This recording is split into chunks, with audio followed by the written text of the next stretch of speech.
अशोक तंवर जी को लठिया के उतारा दिल्ली में, वो वीडियो क्लिप्स हैं। शैलजा जी को बॉडी नहीं बनाने दी। सुरजेवाला जी को जो है वो जाके बाहर के राज्य से राज्यसभा लड़नी पड़ी, जबकि यहाँ भी सीट थी। शैलजा जी को भी राज्यसभा नहीं जाने दिया, अपने पुत्र को ही ले गए, और कितने नेताओं को कांग्रेस छोड़नी पड़ी। अब वो सब चीजें लौट कर तो आएंगी। मोहब्बत की दुकान में नफरत का प्रसाद, लात घुसे का प्रसाद वितरित हो रहा है। क्या वंशवादी युवा, पिताओं के पुत्र, माताओं की पुत्रियां, हमारे 10 की 10 लोकसभा के अल्पकालीन विस्तारक का अभियान चला हुआ है। अभी मैं फरीदाबाद में हूं और हमारी 8 लोकसभा के ऐसे प्रशिक्षण शिविर पूरे हो गए हैं। 2 के आज शुरू हो रहे हैं, करनाल और सोनीपत, उनमें अभी मैं पहुंच रहा हूं। हजारों की संख्या में हमारा अल्पकालीन विस्तारक निकलेगा, और ये अल्पकालीन विस्तारक मैं कहूँगा कि मिशन 2024 की लॉन्चिंग है। जैसे मोदी जी ने सॉफ्ट पावर का इस्तेमाल करते हुए G20 की डिक्लेरेशन कराई है, ऐसे अपनी सॉफ्ट पावर के आधार पर ये वहाँ जो है कार्यकर्ताओं में एक नई ऊर्जा का संचार करेंगे।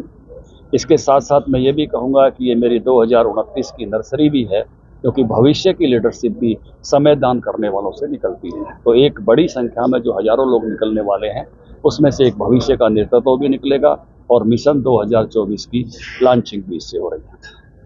अध्यक्ष साहब, जिस तरीके से लगातार हम देखिए, अभी एक शेर है बहुत अच्छा शेख सादी का, मेरी जिंदगी के रास्ते में जितने पत्थर मेरे सर से टकराए, जब एक एक को पहचाना तो मेरे अपने फेंके हुए थे। अब पिता पुत्र ने कांग्रेस में जो किया वो सबको मालूम है। अशोक तंवर जी को लठिया के उतारा दिल्ली में, वो वीडियो क्लिप्स हैं। शैलजा जी को बॉडी नहीं बनाने दी। सुरजेवाला जी को जो है वो जाके बाहर के राज्य से राज्यसभा लड़नी पड़ी, जबकि यहाँ भी सीट थी। शैलजा जी को भी राज्यसभा नहीं जाने दिया, अपने पुत्र को ही ले गए, और कितने नेताओं को कांग्रेस छोड़नी पड़ी। अब वो सब चीजें लौट कर तो आएंगी। मोहब्बत की दुकान में नफरत का प्रसाद, लात घुसे का प्रसाद वितरित हो रहा है। कांग्रेस से कह रहे हैं पहले तो निर्णय कौन करेगा, किसके युवा, कौन युवा, क्या वंशवादी युवा, पिताओं के पुत्र, माताओं की पुत्रियां। अच्छा मंत्री जी, G20 को लेकर के आप किस तरीके से देखते हैं, क्योंकि एक बहुत बड़ा, ये कह सकते हैं तरीके से भारत के लिए देखिए, बहुत गौरव के पल हैं, पूरा देश गौरवान्वित है। आज 11 सितंबर है, और इसी दिन विवेकानंद जी का भाषण शिकागो में हुआ था। हमने शताब्दियों से उस भाषण को याद रखा, क्योंकि हमारे लिए गौरव के पल थे।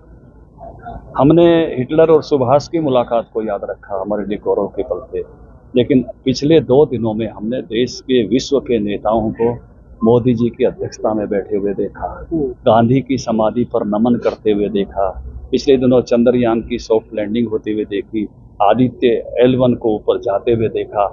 मैं कहूँगा कि ये सारा का सारा जो समय अभी गया है, और खास करके 2 दिन, और सारी दुनिया की नजरें लगी हुई थी कि बाली में डिक्लेरेशन पर सहमति नहीं बन पाई थी। मैं बधाई दूंगा भारत के शेरपा को और सभी देशों को कि डिक्लेरेशन पर 83 पेज पर सहमति बनी है, और भारत का जो विचार है वासुदेव कुटुंबकम, एक पृथ्वी, एक परिवार, एक भविष्य, इकोनॉमिक कॉरिडोर, बायोफुल अलायंस, बहुत सारी, और उसमें अफ्रीकन यूनियन का उसका सदस्य बनना, G20 का G21 होना, अनेक ऐसे निर्णय हैं जिन्होंने भारत का मान सम्मान दुनिया में बढ़ाया। एक देश एक चुनाव पर भी बोल जाइए फिर।